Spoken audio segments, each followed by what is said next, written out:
Oke, teman-teman selamat pagi, salam sehat selalu. Hari ini saya mau membahas kita mau sedikit membahas mengenai gastroparesis. Apa itu gastroparesis? Gastroparesis itu adalah sebuah kondisi atau keadaan medis di dalam lambung di mana syaraf, vagus, dan otot perut ini tidak berfungsi dengan baik. Ya, sekali lagi, gastroparesis itu di mana sebuah kondisi pada lambung, syaraf dan otot perut ini tidak berfungsi dengan baik. Nah, kalau di dalam lambung ada makanan dan otot itu tidak berfungsi dengan baik, maka pengosongan perut ini, pengosongan makanan dari lambung yang harusnya diturunkan nanti ke usus halus, itu tidak bekerja dengan maksimal. Ya, saya selipkan itu gambar, mungkin terlalu kecil ya. Tetapi itu proses pencernaan yang harus kita mengerti. Seringkali kita kalau makan, kita makan apa saja, ya, enak di mulut, lalu sisanya itu harus kerja keras, dikerja keraskan, atau fungsi-fungsi organ ini akhirnya mesti bekerja keras seperti lambung dan usus. Nah, gastroparesis ini adalah sebuah kondisi otot dan syaraf di lambung ini tidak bekerja berfungsi dengan baik, sehingga makanan yang kita makan, kita telan ya, masuk ke lambung itu kerjanya lambat. Nah, apa yang terjadi kalau kerjanya lambat? Maka tentu pencernaannya tidak maksimal ya, tidak baik. Nah, sehingga akan menimbulkan penyakit. Nah, jadi teman-teman, kalau makan itu juga harus bijak ya. Nah, kita tahu kalau kita makan itu ada proses-prosesnya ya. Kita makan dari masuk ke mulut, lalu turun ke kerongkongan, esofagus, turun lagi ke lambung, lalu turun lagi ke usus halus, lalu turun ke usus besar, lalu setelah itu berakhir dengan buang air besar. Nah, proses-proses ini secara medis diperkirakan 24 sampai 70-an jam ya, sehingga terbuang melalui air besar. Nah, oleh sebab itu kita harus mengerti.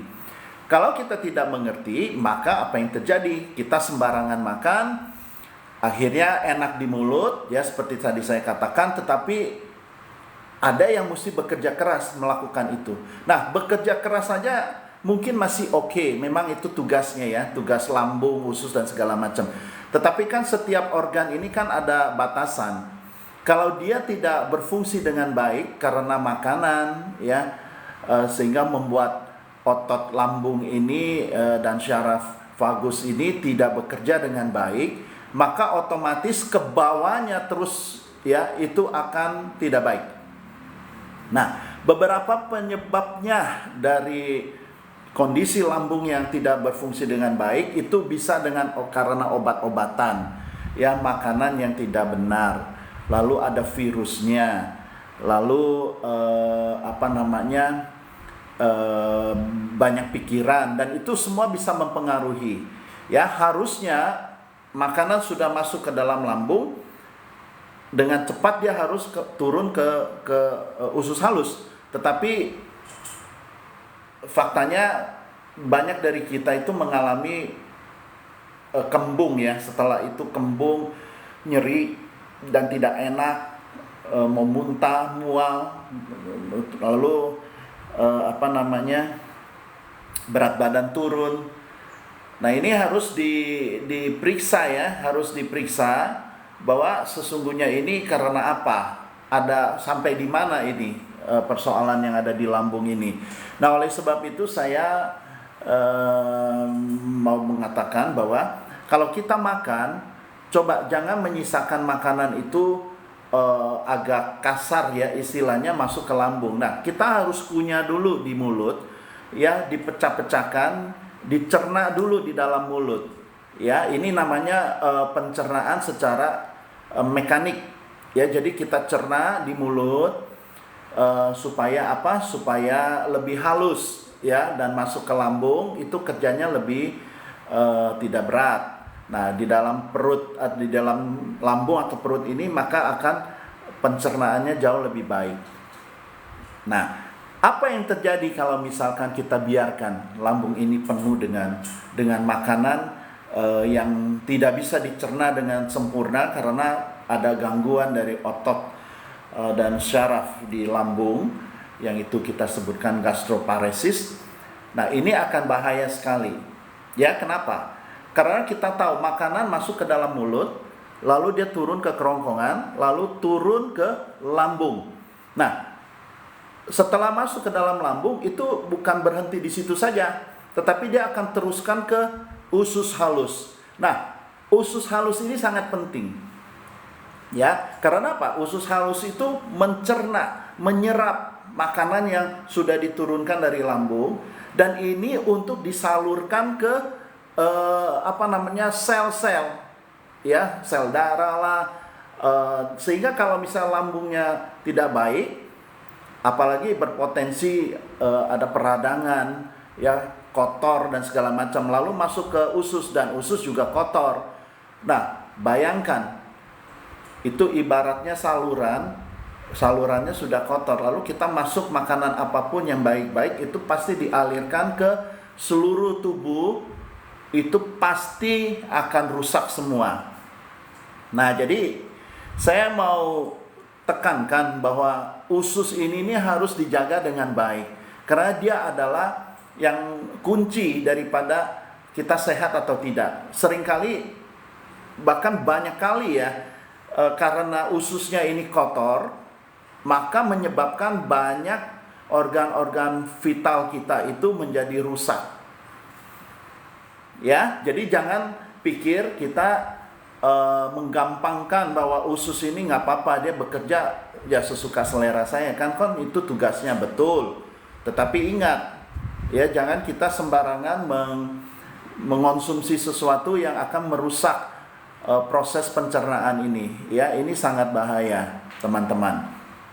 Nah, begitu makanan masuk ke dalam lambung, itu ada ada asam ya. Nah, asam ini membunuh bakteri dan hal-hal yang racun yang tidak baik, makanan yang tidak baik, yang mana tidak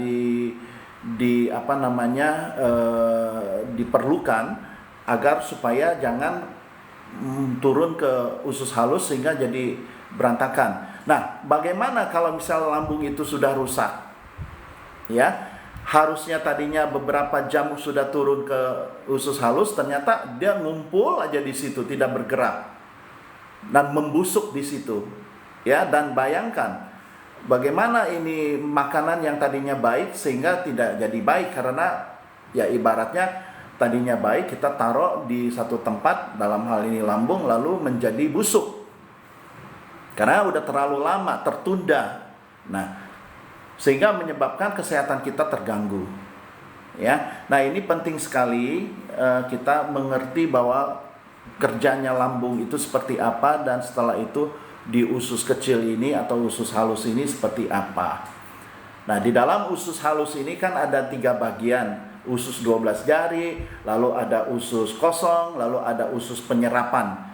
Nah, saya tidak detail ke hal-hal yang seperti itu, tetapi yang jelas garis besarnya adalah dari mulut turun ke kerongkongan, lalu dia masuk ke lambung, lambung ke usus kecil atau usus halus, lalu dia turun ke usus besar, lalu dicerna lagi di situ, dipisah-pisahkan, ada pemadatan, sehingga yang sudah tidak baik itu akan diturunkan lagi, dilepas ke rektum, ya, untuk dibuang saatnya melalui anus, yaitu melalui yang kita katakan buang air besar. Nah, jadi setiap bagian ini punya tugas masing-masing. Nah, kalau salah satu organ yang harus bekerja tapi tidak berfungsi, bahkan bukan tidak berfungsi saja, menyebabkan ada risiko, lalu organ yang lain tuh akan ikut-ikutan jadi berat dan ikut rusak juga. ya, dan ikut rusak juga. Nah, oleh sebab itu yang harus dicegah dari awal dari atas mulut kita. Jadi kita jangan sembarangan makan. Jangan karena mata melihat wah ini makanan enak kita makan, atau selera kita oh wah ini saya suka jadi ini aja setiap hari. Nah, enak di mulut, tetapi begitu makanan masuk ke organ yang mau mencerna makanan yang kita makan untuk disalurkan ke seluruh tubuh, dan itu kalau bermasalah maka seluruh tubuh kita bermasalah, kesehatan kita pasti terganggu. Oke? Nah, jadi ini yang namanya gastroparesis. Ya, jadi jangan dianggap enteng, karena ya kita tahu tubuh kita juga bisa memproduksi kolesterol. Nah, tatkala kolesterol kita produksi, lalu kita makan, masuk ke dalam lambung, dan lambungnya itu tidak baik, lalu masuk lagi ke usus kecil, tidak baik juga, kotor juga. Bayangkan kolesterol yang harusnya tadi menjaga kesehatan kita, tubuh kita, teraliri atau hasil daripada pencernaan ini bercampur dengan hal-hal yang kotor. Ya, radikal bebas lah segala macam, lalu dialiri, ya, disalurkan ke seluruh organ tubuh yang ada di dalam kita ini. Coba bayangkan, apa enggak rusak? Ya rusak, gitu kan. Nah, jadi seringkali kita sudah terpapar sebuah penyakit kok nggak bisa sembuh dengan obat ini, obat itu, atau ini. Karena apa? Karena memang sudah terganggu begitu serius, gitu kan. Dan juga harus ingat, obat-obatan juga bisa mempengaruhi kesehatan kita. Nah, salah satunya lambung itu otot dan syarafnya terganggu karena obat-obatan antidepresan, ya kan, dan obat-obat yang sudah terlalu lama dikonsumsi, sehingga semua ini berkaitan. Ya, jadi kita harus bijak di dalam menjaga kesehatan. Ya, apapun yang kita masukkan ke dalam mulut mulai hari ini tuh harus dipikirkan secara bijak, apakah ini baik atau tidak baik. Ya, yang baik tentu baik, yang tidak baik ya mungkin sekarang kelihatannya tidak apa-apa, tetapi ingat, satu hari kelak kalau sudah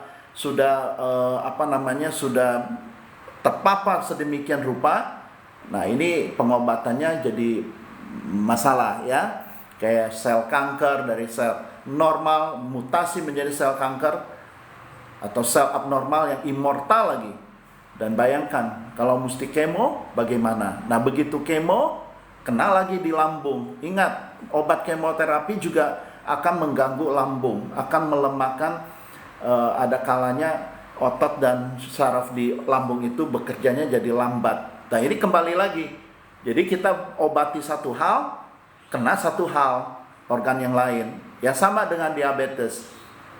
Juga akan mempengaruhi lambung, ya, yang fungsinya jadi melemah. Jadi gula pasir, gula yang dibuat-buat itu coba hindarkanlah. Ya, di sini saya mau mengajak teman-teman bukan saja kita bicara mengenai apa yang kita mau perkenalkan, tetapi di sini saya juga mau mengajak kita bijak menjadi orang. Ya, apalagi terhadap tubuh kita, kesehatan kita, dan ini kita harus pikirkan 2-3 kali. Masa kita bisa memikirkan kesehatan orang lain sedemikian seriusnya, sedemikian concernnya, tetapi pada saat kita terhadap diri kita sangat ya cincai-cincai saja, oke-oke saja, tidak masalah, dianggap ini tubuh kita sendiri. Ya, seperti orang merokok, ya, maaf kata, merokok itu kan tidak ada gunanya. Saya pernah nih, ini saya cerita sedikit. Saya pernah ada di satu perusahaan, kebetulan saya menggantikan atasan yang sebelumnya sudah bekerja cukup lama, lalu saya menduduki jabatan itu. Lalu saya panggil tim saya, anak buah saya tanyakan, kenapa kalian tuh merokok? Nah, lalu jawabannya, ya ini jawaban lucu-lucu aja, supaya bisa mikir Pak, katanya. Mikir apa? Supaya dapat ide Pak. Oke, saya bilang. Kalau seandainya memang merokok itu bisa mendatangkan ide yang cemerlang, menyelesaikan masalah, saya bilang, Kenapa perusahaan ini dari dulu 10 tahun nggak maju-maju? Nah, mereka ketawa. Jadi orang suka mengatakan bahwa kalau merokok itu supaya dapat ide, supaya dapat ilham, supaya terinspirasi, supaya pikiran tenang. Tetapi faktanya tidak begitu. Perusahaannya tidak maju, gitu kan. Akhirnya saya larang.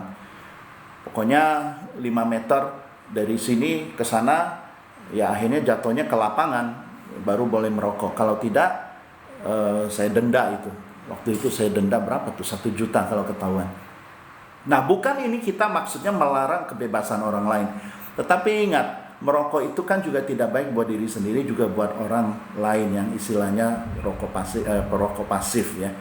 Nah, jadi sesuatu yang tidak baik ya hindarkan. Kalau tidak bisa sekaligus ya pelan-pelan. Saya juga pernah menasehati anak buah saya karena kekurangan uang. Lalu saya tanya, sebenarnya kamu bisa simpan uang, bisa hemat gitu kan dengan tidak merokok. Lalu saya hitung, ternyata kalau begitu saya hitung, saya memberikan satu pandangan, bahkan satu bukti bahwa dengan dia menghemat merokok itu 1 bulan bisa menghemat 900.000. Bayangkan, gajinya aja sekitar 3 jutaan sekitar gitu ya. Nah, lalu 900.000 itu bisa dihemat, apa tidak baik untuk keluarga? Nah, jadi seringkali kita berdasarkan selera kita mau-maunya aja, ya dikira kecil sedikit-sedikit, tapi sedikit-sedikit 1 bulan hal-hal yang tidak berguna ini jadi dibuang-buang. Bahkan bukan sampai di situ, sampai kalau merusak tubuh kita, kesehatan kita terganggu, lalu bagaimana? Nggak bisa kerja kan? Nggak bisa kerja, kebanyakan minum kopi dengan gula pasir.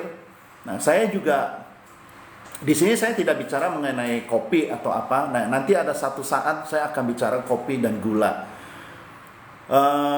Saya melihat Indonesia ini kan produsen kopi yang kedua ya, terbesar kalau tidak salah, dan beragam-ragam dari bermacam-macam daerah, dan itu ada ciri khasnya sendiri, karakteristiknya sendiri, dan aroma sendiri.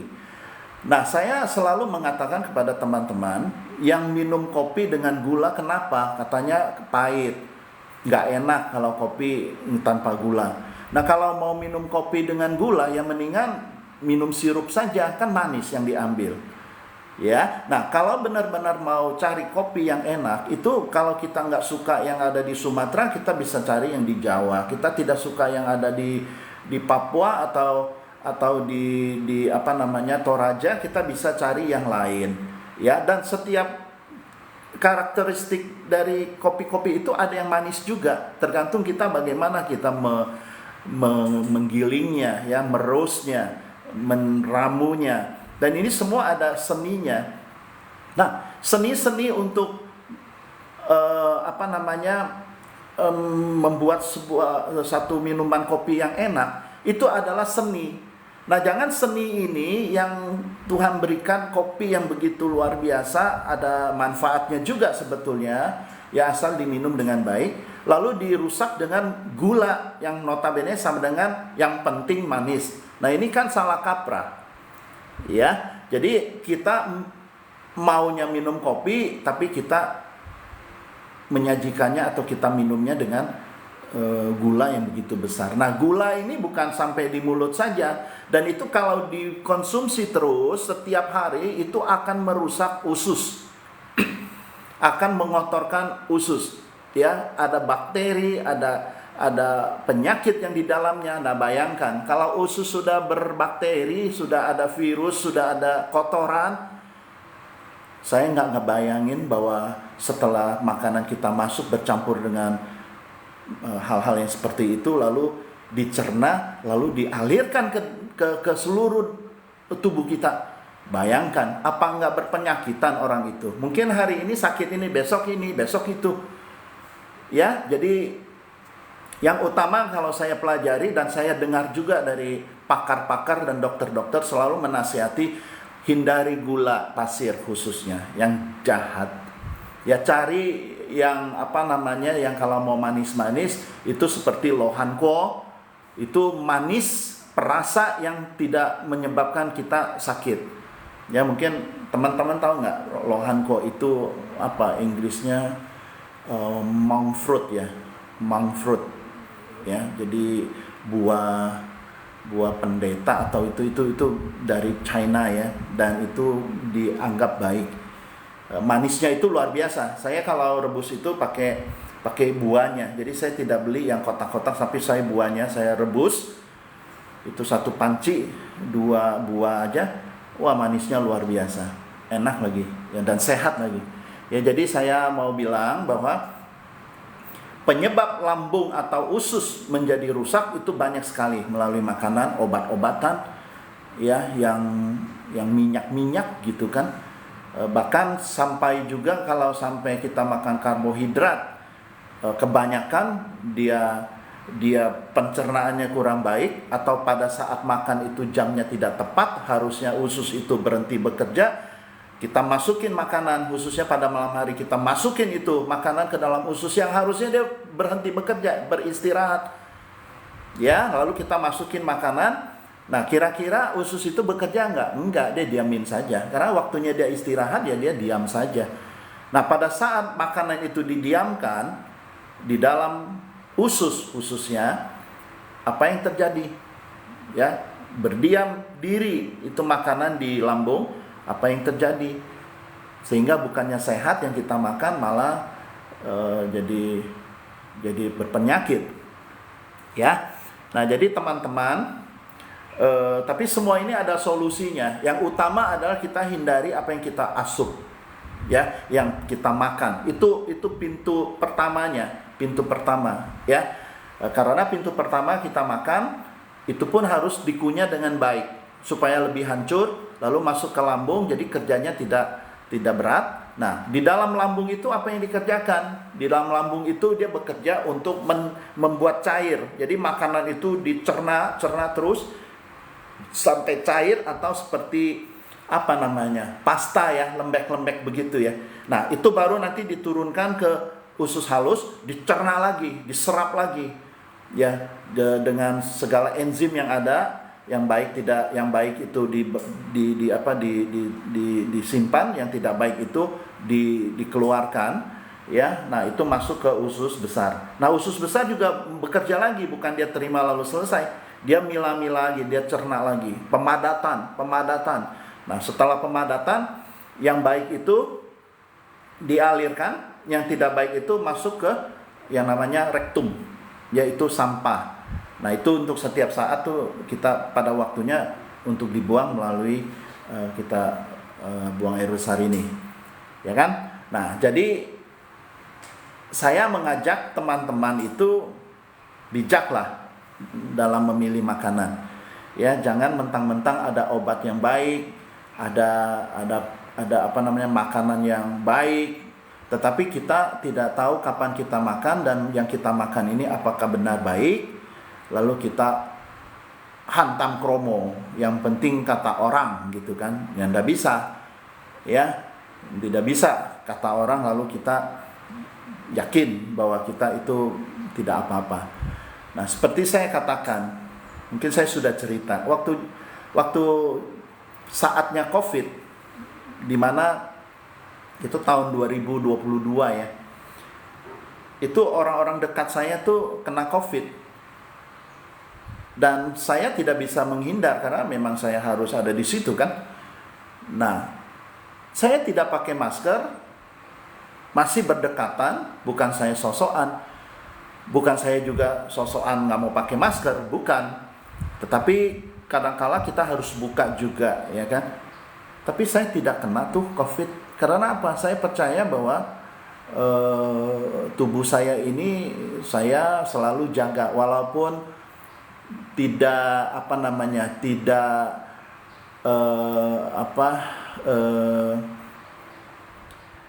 pengetahuan saya tidak begitu hebat juga gitu kan. Tetapi saya menjaga sesuatu, menghindari apa yang selera saya mau gitu kan. Saya berpikir ini baik apa tidak. Nah, alhasil saya terhindar dari COVID, walaupun dekat-dekatan dengan orang yang berpenyakit COVID ya, atau terserang COVID, virus COVID. Nah, oleh sebab itu kita harus jaga. Jangan udah sakit baru cari sana cari sini. Lebih baik menjaga dari awal.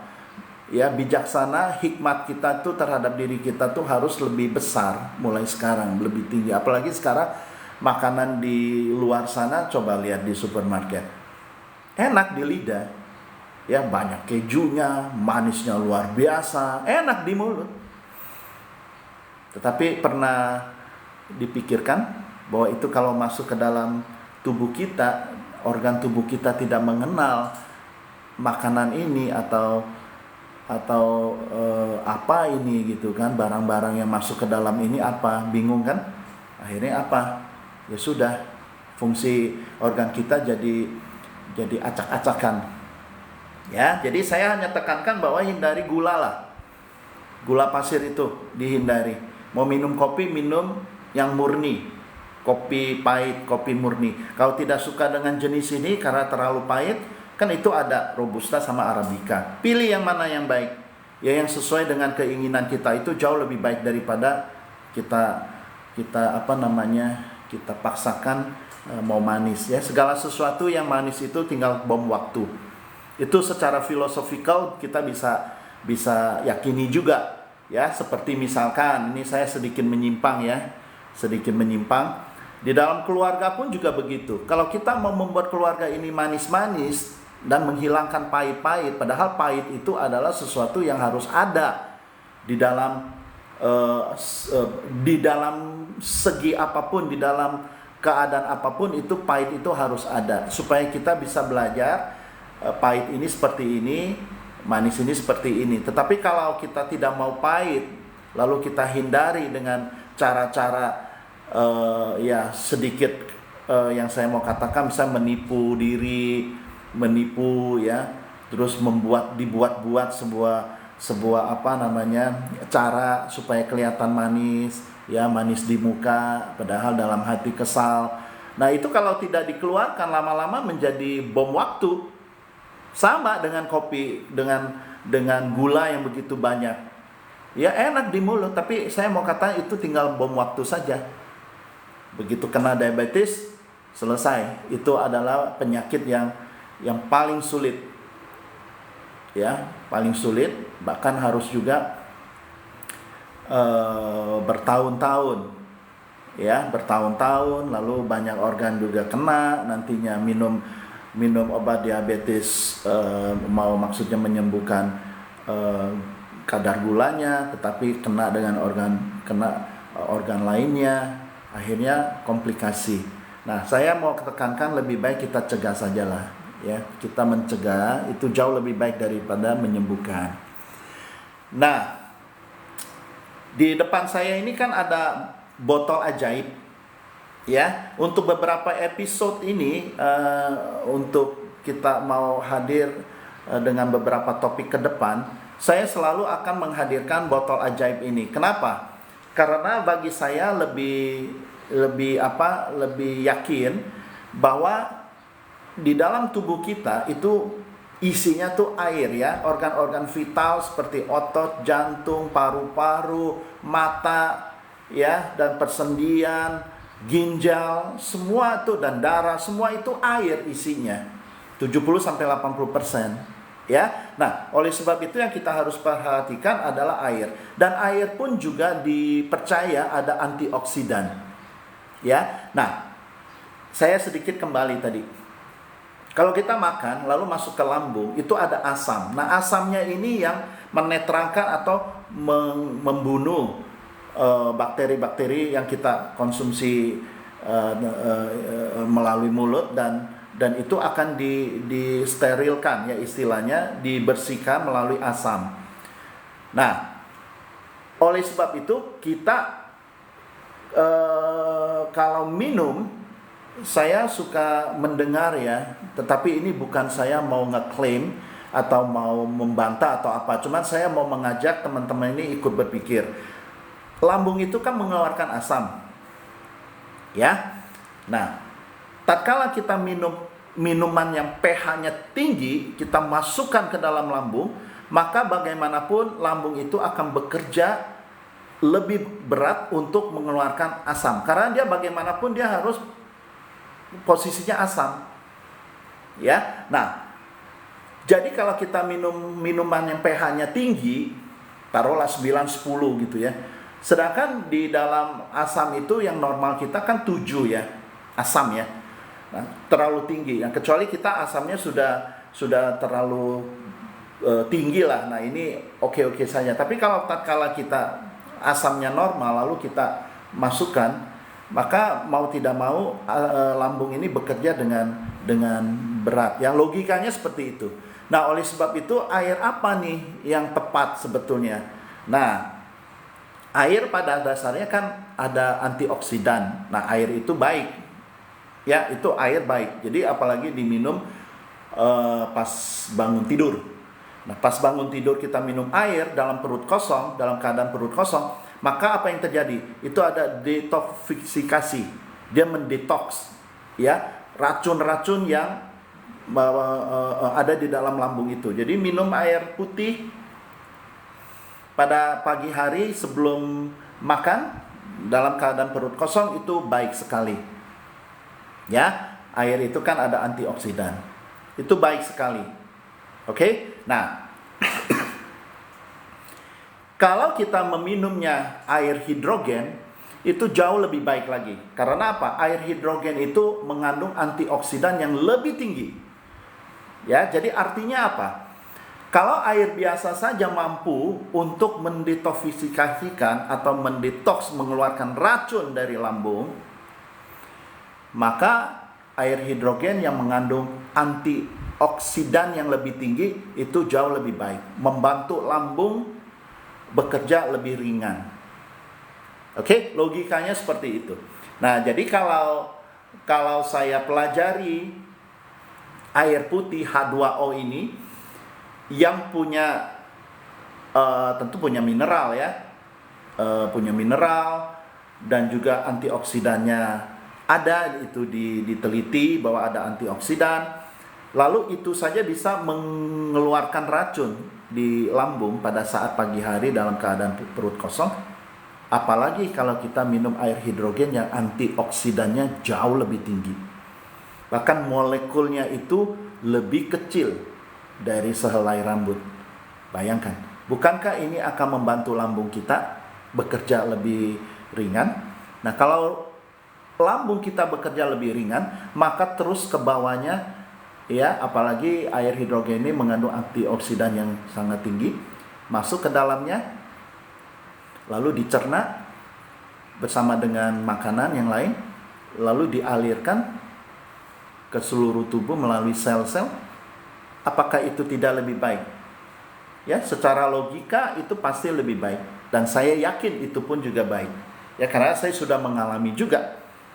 Dan beberapa orang, bahkan bukan beberapa orang, setiap orang yang minum air hidrogen ini punya dampak positif. Ya, entah dia itu tadinya autoimun bisa berkurang, ya, obatnya juga berkurang. Orang yang sakit ginjal tadinya harus cuci darah bisa berubah jadi tidak perlu, dan perbaikan-perbaikan itu ada.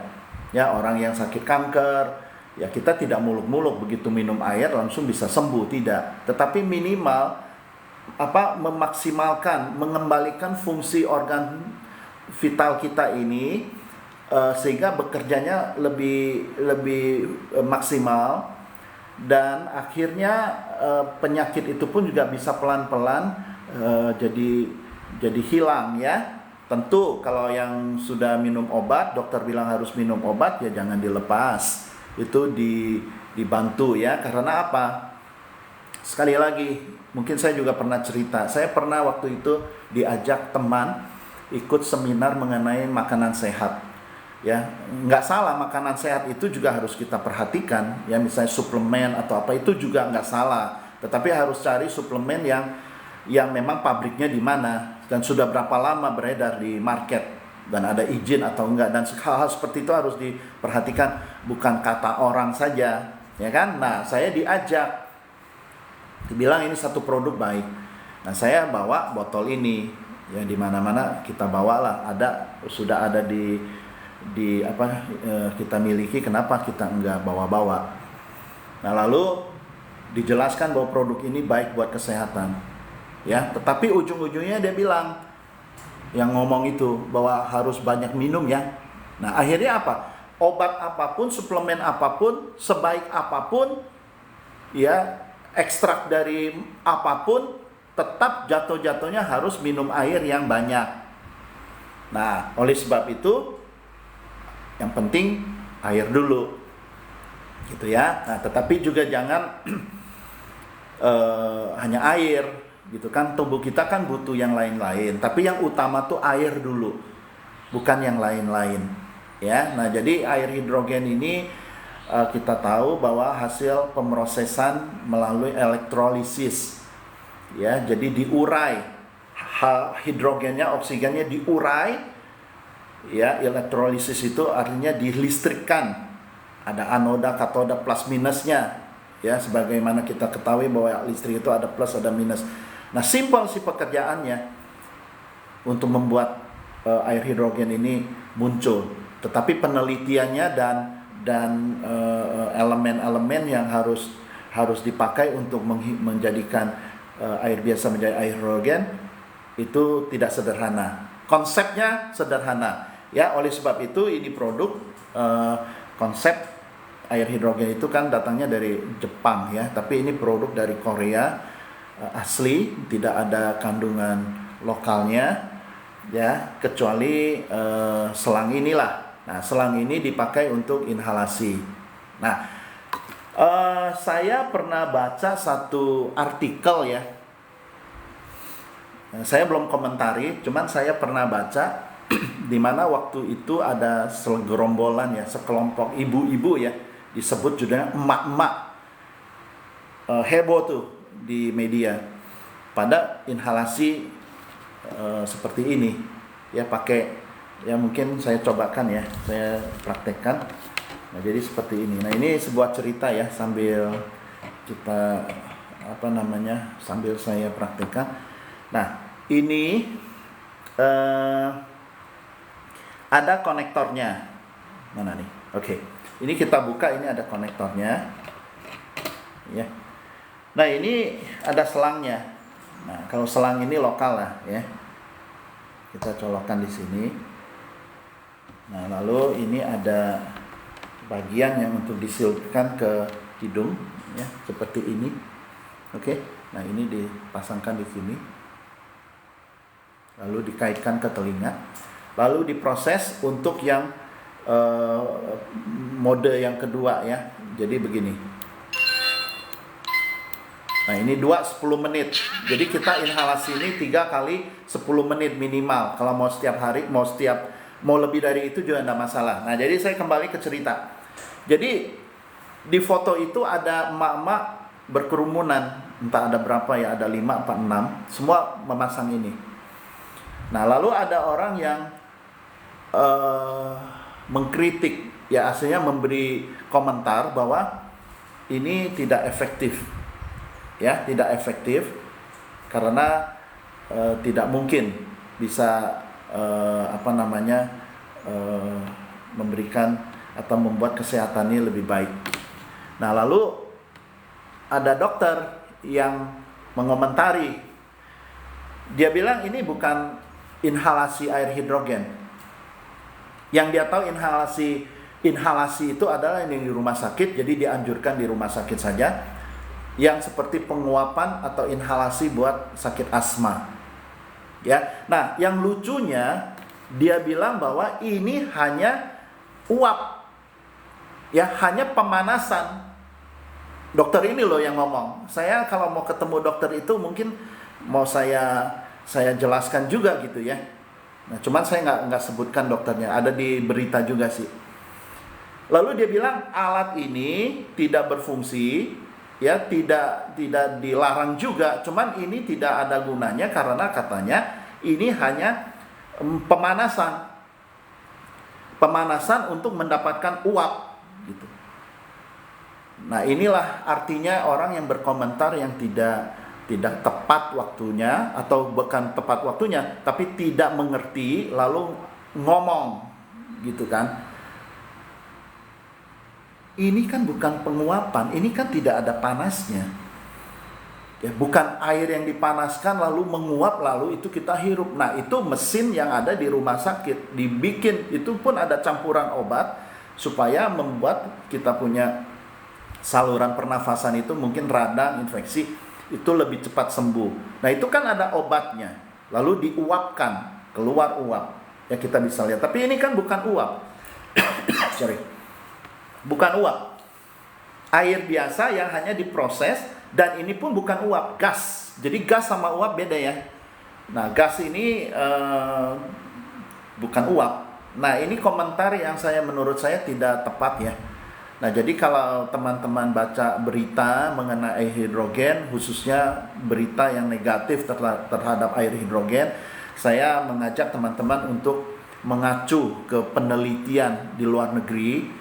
Ya, jadi air hidrogen ini bukan pintar-pintarnya kita memberikan label air hidrogen, ya pokoknya air hidrogen. Nah, ini penampakannya, yang penting ada gelembung-gelembung, bukan. Karena ini saya bisa buktikan dengan air, dengan meter hidrogen ini. Ya, air biasa tidak ada gasnya, dan ini ada gas.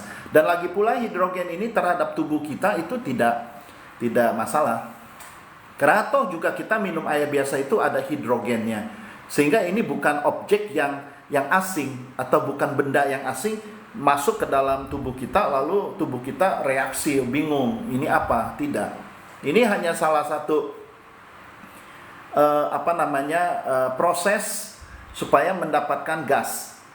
Nah, setelah itu masuk ke dalam ya tetap air yang bergas. Nah, gas ini maksudnya untuk membuat air itu masuk ke dalam sel itu lebih cepat ketimbang air biasa yang molekulnya lebih besar.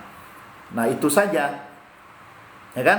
Jadi kalau teman-teman baca di media mengenai air hidrogen bla bla bla, jangan khawatir.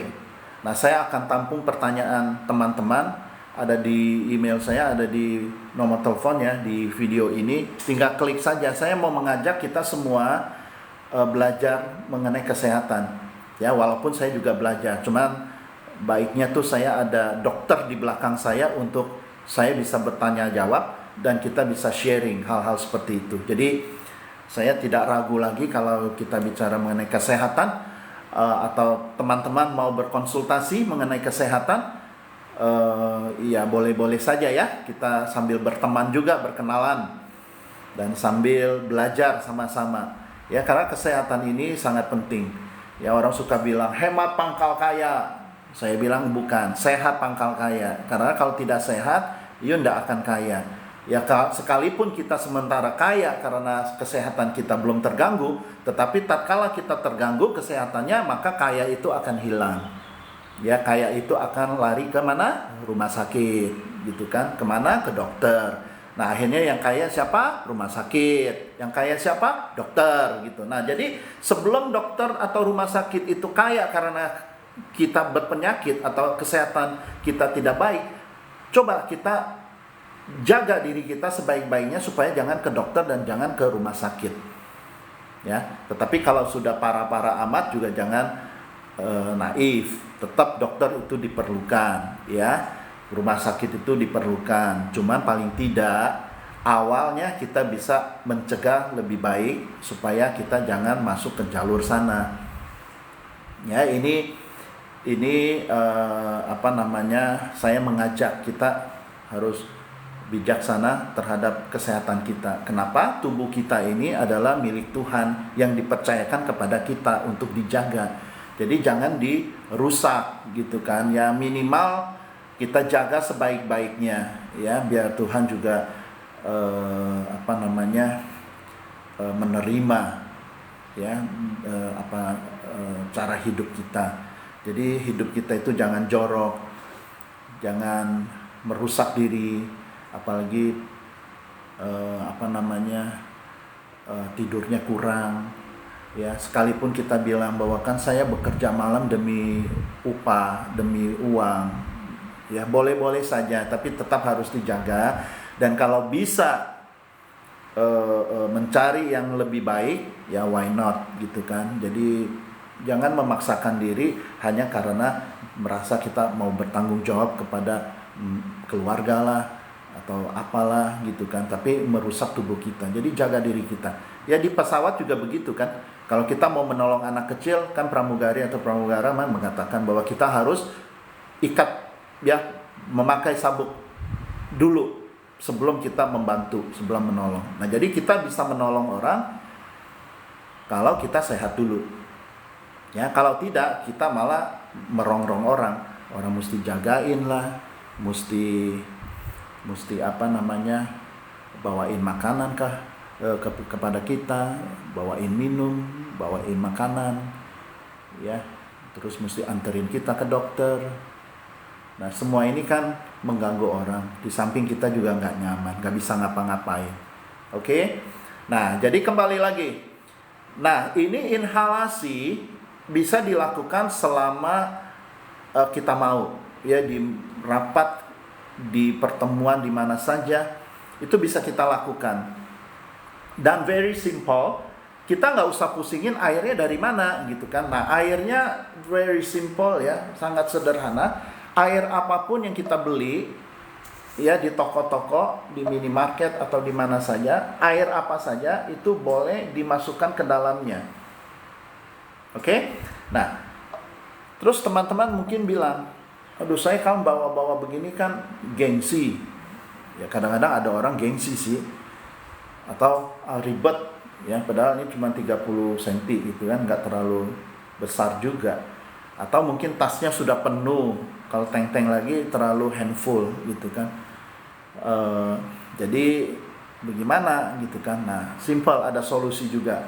Nah, di dalam satu paket ini ada extension namanya ya, base sama ini extension. Nah, ini kan base. Nah, ini sebenarnya kalau dicopot jadi begini.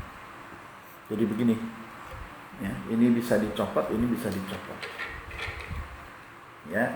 Nah, ini bisa dicopot seperti ini. Nah, ini bisa ditaruh di rumah kalau nggak mau dibawa. Taruh di rumah. Nah, lalu bawa ininya saja sama ini. Extension. Nah, ini dipasang. Kan begitu. Nah, lalu ini di bawah-bawah ini ada tutupnya lagi ya. Tapi nggak ada di sini. Nah, ini yuk taruh di tas. Kecil kan? Nah, tapi jangan lihat kecil ini. Tapi fungsinya luar biasa. Kenapa? Begini.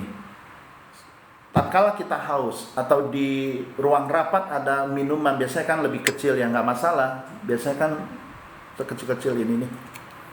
Ya, atau kadang-kadang juga yang sebesar ini. Oke, nggak masalah. You buka tutupnya, lalu buka ya, lalu kita tuang seperti ini. Dibalik, lalu kita kunci. Kunci yang keras ya. Nah, kita tuang. Kita tuang. Ya. Nah, kita proses. Nah, kalau untuk minum yang ini kan ada dua ya, 1 dan 2. Yang untuk minum 1 aja, itu 2 menit. Nah, prosesnya sama, dia juga bergelembung. Nah, hasilnya sama, yang di botol kemasan ini dengan botol yang ini hasilnya sama, tidak beda. Ya, karena yang membuat air hidrogen itu di botol ini ya mesin ini, ya. Jadi mesin ini, jadi bukan airnya. Nah, karena dia sifatnya gas, maka dalam waktu beberapa jam dia akan berkurang kadar hidrogennya. Ya, dia akan berkurang sehingga harus diproses lagi untuk mendapatkan kadar hidrogen yang lebih tinggi. Ya. Nah, ini adalah sebuah terobosan ya, minum air hidrogen di mana-mana, ketimbang dengan alat yang ada di rumah yang kita air hidrogen itu kita masukkan ke dalam botol, misalkan begini. Ya, atau yang ini. Begitu dimasukkan memang ada hidrogennya. Tetapi kalau kita diamkan beberapa saat, beberapa jam, maka hidrogennya hilang. Yang ada air biasa. Kembali lagi dia H2O. Ya. Dan kalau sudah begitu, apa kita mesti pulang? Balik lagi ke rumah, ambil lagi. Atau kita bawa mesin-mesin yang gede untuk kita proses. Kan nggak efisien. ya. Nah, di samping juga kalau kita lihat satu botol kemasan yang ada tulisan hidrogen, air hidrogen, ya. Even oksigen juga, oksigen yang benar-benar yang ditambahkan, karena ada yang kalau kita sebut oksigen ini kan berarti air yang sudah mengandung oksigen itu ditambahkan oksigennya menjadi air oksigen. Nah, kita tahu oksigen ini kalau mengandung gas ya hilang juga, mau ditutup rapat apapun namanya gas dia bisa keluar. Nah, akhirnya apa yang terjadi? Hanya sisanya label, misalnya air oksigen atau air hidrogen. Lalu kita lihat, oke, air hidrogen, lalu kita minum, dan kita tidak tahu bahwa ini sudah berapa bulan di luar terpapar matahari, bahkan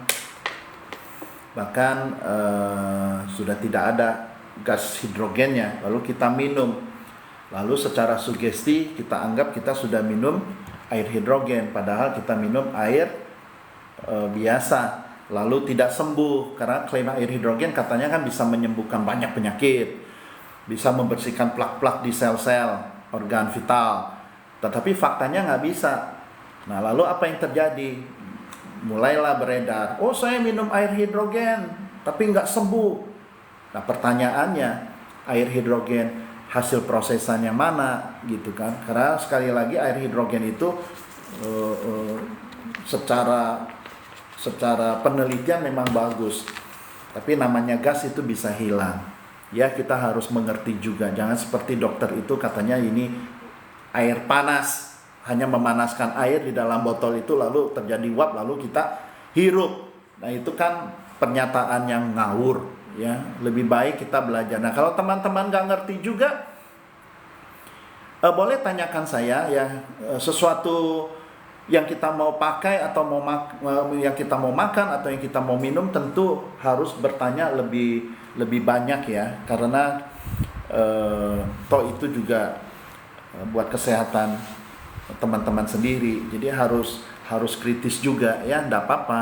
Itu bagus sama-sama belajar ketimbang kita percaya tanpa dasar lalu akhirnya ada kesalahan pengertian lalu mulai bilang bahwa ini tidak efektif lah apalah gitu kan. Nah, jadi tidak bijak. Ya, kalau keraguan-raguan itu boleh, setiap orang ragu-ragu kok. Ya, kalau teman-teman mau menikah pun juga ragu-ragu dulu kan. Tetapi memberanikan diri untuk menikah, akhirnya ketemu kurang baiknya dihindari, yang baiknya diambil. Ya, tidak ada yang sempurna kok di dunia ini. Yang ada adalah yang lebih baik ada. Gitu kan. Nah, seringkali kita selalu membungkus satu pernyataan tidak ada yang sempurna, lalu yang tidak sempurna juga ya sudah enggak apa-apa. Ya, memang tidak sempurna. Tidak ada yang sempurna, tetapi ingat, di dalam ketidaksempurnaan itu ada sesuatu yang lebih baik daripada saat kita di mana berada. Oke, yaitu namanya belajar. Belajar itu tidak mungkin sempurna. Tidak ada orang belajar itu mencapai kesempurnaan, tidak ada. Karena setiap hari kita belajar apa yang ada di hadapan kita. Kita belajar seperti air hidrogen ini saja. Saya yakin teman-teman banyak yang tidak tahu. Nah, kalau tidak tahu, hubungi saya. Ya, ada WA, ada email. Saya berusaha untuk menjawab sebaik-baiknya. Konsultasi mengenai kesehatan apa, silakan, ya, karena saya ada dokter yang membackup saya juga. Tenang saja, ya. Nah, jadi kembali lagi air hidrogen ini kita bisa menggunakan inhalasi di mana saja. Nah, mengapa harus pakai inhalasi seperti ini? Pertama, ada orang yang tidak bisa minum air terlalu banyak, mungkin kembung atau belum biasa, atau mulai sekarang harus minum 2 liter sampai 4 liter, merasa aduh bagaimana gitu kan, belum biasa. Nah, untuk supaya yang belum biasa ini juga tidak ketinggalan, akhirnya juga tidak baik buat kesehatan karena jarang minum atau kurang minum akhirnya. Nah, inhalasi ini sangat membantu. Ya, dengan kita memproses ini 3 kali 10 menit atau setengah jam, kita bisa merasakan bahwa asupan air hidrogen ke dalam tubuh kita Nah, tanpa kita sadari bahwa di dalam itu bekerja lebih ringan. Ya, bahkan ada pembersihan di plug yang tentu tanpa Anda sadari. Kalau kita makan cabai, kita langsung gigit, kita sudah tahu. Bahkan nggak perlu gigit pun kita lihat saja sudah rasa pedas, ya kan? Atau kita lihat sesuatu yang asam, mangga yang mentah, kita langsung belum dimakan aja kita sudah tahu ini asam, dan bukan kita tahu saja, tapi kita sudah merasakan keasamannya itu ya di mulut kita, di perasaan kita. Air ini tidak. Tetapi yang merasakan siapa? Organ vital kita. Tanpa kita sadari, dia bekerja dengan agak ringan. Tanpa kita sadari juga, begitu kita lihat orang-orang pada sakit, kok saya enggak ya? Nah, ini menunjukkan bahwa kita sehat. Jadi kalau semua orang sehat, lalu kita nggak ada sakit, ya itu semua orang bisa, gitu kan. Tapi bagaimana orang sakit di sekeliling kita, tapi kita sehat? Nah, ini yang penting. Nah, saya mau kasih kesaksian juga ya. Waktu saya studi di Australia, itu satu keluarga itu pada sakit tuh, flu. Cuman saya yang enggak. Nah, ini yang disebut sehat. Jadi kalau sehat cuman sendirian sehat, kita rasa sehat, tapi semua orang juga tidak sakit, ya itu biasa gitu kan. Tetapi tatkala orang sakit, kita tidak terpapar, kita tidak terkontak, ya nggak tertular, wah ini namanya sehat gitu kan. Nah, yang namanya sehat kan ada benteng, ada pertahanan, itu namanya sehat. Kalau semua oke-oke, kita juga oke-oke, jangan pikir kita punya pertahanan, belum tentu. Nah, ujiannya di mana? Pembuktian di mana? Ya pada saat cuaca tidak baik, orang-orang pada sakit, kok saya enggak ya? Gitu kan. Nah, ya ada orang bilang, oh ini Tuhan melindungi. Boleh-boleh saja, saya mau katakan bahwa Tuhan selalu melindungi semua orang. Bukan yang tidak sakit saja. Yang sakit pun dia melindungi. Tapi persoalannya kenapa dia sakit, itu pun juga bukan datang dari Tuhan atau bukan cobaan dari Tuhan, tapi ketidaktahuan kita, pengetahuan yang kurang, ya kan?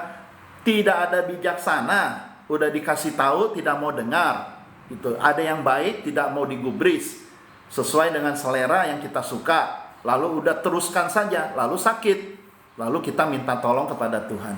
Tuhan tolong. Tuhan bilang, saya sudah tolong kamu yang tidak mau dengar. Nah, akhirnya akibatnya apa? Ditanggung sendiri.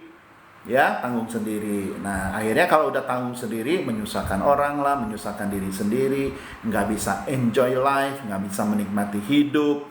Ya, adanya pikiran yang terganggu, tekanan, waduh bagaimana, akhirnya tambah parah. Karena ingat, psikosomatis itu adalah kondisi di mana penyakit itu datang karena pikiran, dan sebaliknya juga. Nah, kalau ini sudah pikiran terganggu, tubuh juga terganggu, wah itu hidup nggak enak, udah pasti nggak enak. Percaya deh. Kalau salah satunya masih oke, tubuh tidak baik, tapi pikiran masih bagus, wah itu masih ada perbaikan. Atau sebaliknya, ya. Tetapi kalau dua-duanya sudah rusak, pikirannya terganggu, tubuh juga terganggu, kesehatan terganggu, maka yang ada kita nggak akan enjoy life, tidur pun tidak nyenyak. Oke, nah jadi oleh sebab itu harus jaga. Harus mengerti bagaimana hidup yang benar gitu kan. Ya, saya tidak segan-segan mengatakan bagi yang merokok jauhkanlah rokok. Ya, bukan karena ini kebebasan teman-teman, ini kan haknya saya gitu kan, saya merokok boleh. Tapi ingat, hak sih hak, tetapi ada orang yang terpapar juga di sekeliling teman-teman. Nah, jadi bijaklah. Ya, jangan karena selera kita hantam kromo, tidak bisa. Nah, jadi saya mengajak ini, menjaga kesehatan itu bukan sesuatu yang susah, tetapi juga tidak mudah. Ini harus punya pengertian yang dalam, ya. Apalagi orang yang sudah putus asa, enggak apa-apa, saya sakit, meninggal juga udah selesai. Ya, kita tidak pernah tahu bagaimana kita bertanggung jawab terhadap di hadapan Tuhan ini. Ya, ini sedikit menyimpang, tetapi saya perlu menyatakannya atau menyampaikannya. Nah, jadi inhalasi ini kembali dia akan meresap yang penetrasi air ini ke sel-sel yang tentu melalui mulut turun ke lambung yang tadi kita bahas. Nah, karena ini gas yang punya antioksidan yang cukup tinggi, itu akan membantu lambung bekerja. Nah, setelah itu kalau lambungnya sudah bekerjanya ringan, lalu dia akan turun ke usus halus. Nah, itu airnya juga akan terus, gitu kan? Nah, sehingga apa? Dari lambung yang sudah baik turun ke usus kecil atau usus halus itu juga baik ya secara keseluruhan. Nah, lalu ke usus besar, nah lalu dialirkan ke seluruh tubuh. Bukankah itu menjadi satu proses yang membuat kita sehat? Ya, jadi jangan pikir ini hanya air gitu kan. Ya memang karena kita melihat air kan tidak berwarna, nggak bisa pilih, ya kan? Nggak bisa pilih warna. Dan bentar.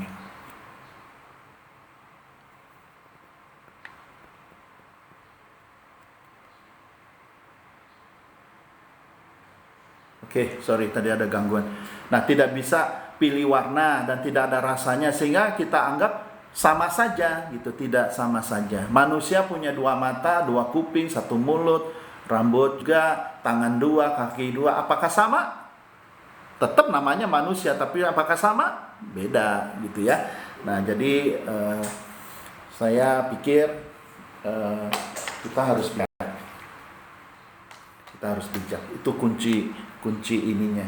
Nah, jadi setelah selesai tinggal dibuka. Ya. Nah, tinggal dibuka. Apa yang terjadi? Setiap saat, setiap waktu, di mana saja kita bisa minum air hidrogen seperti ini.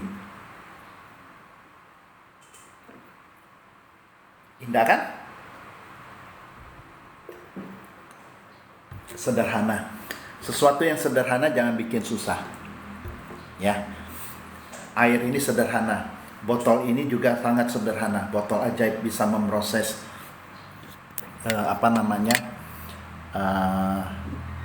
air hidrogen dengan sempurna. Ya, jadi tidak ada yang perlu dikhawatirkan. Oke. Nah, teman-teman,